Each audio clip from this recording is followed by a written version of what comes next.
भारत की आधी आबादी के साथ अपने देश के लोकतांत्रिक ढांचे में भागीदारी को लेकर जो उत्साह दिखना चाहिए था, दुर्भाग्यवश वो 1952 के पहले आम चुनाव से लेकर अब तक दिख नहीं सका है।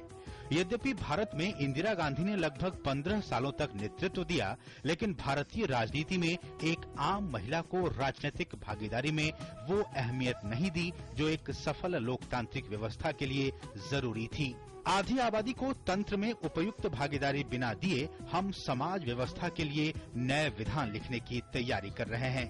तो क्या उन मुद्दों के साथ हम न्याय कर पाएंगे जो उनके लिए अहम है? ये बड़ा प्रश्न है। आज संवैधानिक प्रावधानों, कानूनों और सामाजिक अधिकारों की व्यवस्था के बावजूद स्वतंत्र चेता स्त्री संसद के अंदर उस मुस्तैदी के साथ बड़ी संख्या में खड़ी नहीं दिखाई देती हैं जिस रूप और तादाद में उसे होना चाहिए।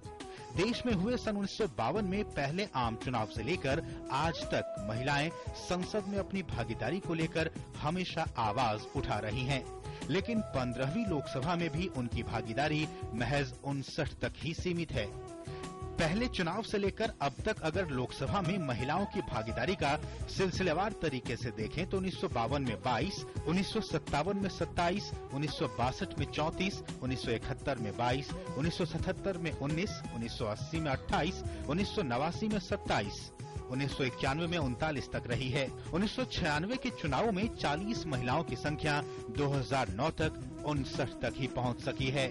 जिस देश में 49% आबादी महिलाओं की हो, वहां पर लोकसभा में उनकी भागीदारी मात्र 10% की है। संसद में महिलाओं के लिए 33% आरक्षण की मांग पिछले कई वर्षों से उठ रही है, लेकिन वो राजनीतिक दलों के मुद्दों में ही उलझ कर रह जा रही है। संविधान में 73वें 74वें संशोधन द्वारा ग्राम पंचायतों और नगर निकायों में महिलाओं को आगे लाने की जो कोशिश की गई है, वो भी सामाजिक बंधनों के चलते जितनी कारगर होनी चाहिए, शायद उतनी कारगर नहीं हो पा रही है।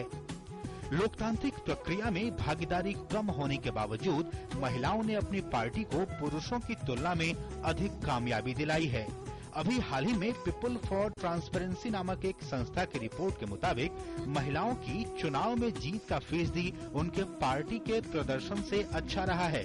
अगर कांग्रेस की बात करें तो 2009 के लोकसभा चुनाव में कुल 440 सीटों पर खड़े किए गए उम्मीदवारों के जीत का फीसदी लगभग 47% रहा, जबकि महिलाओं की जीत का फीसदी लगभग 54% रहा। उसी तरह बीजेपी लगभग 27% रहा, लेकिन पार्टी में महिलाओं की जीत का फीसदी तकरीबन 30% रहा है।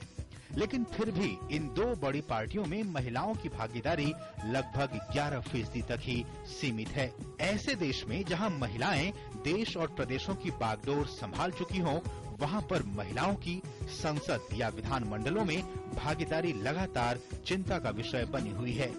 तमाम सामाजिक और राजनीतिक आंदोलनों से गुजरकर मजबूत होता ये लोकतंत्र अब भी महिलाओं को उनकी वाजिब भागीदारी को लेकर सशक्त नहीं हुआ है।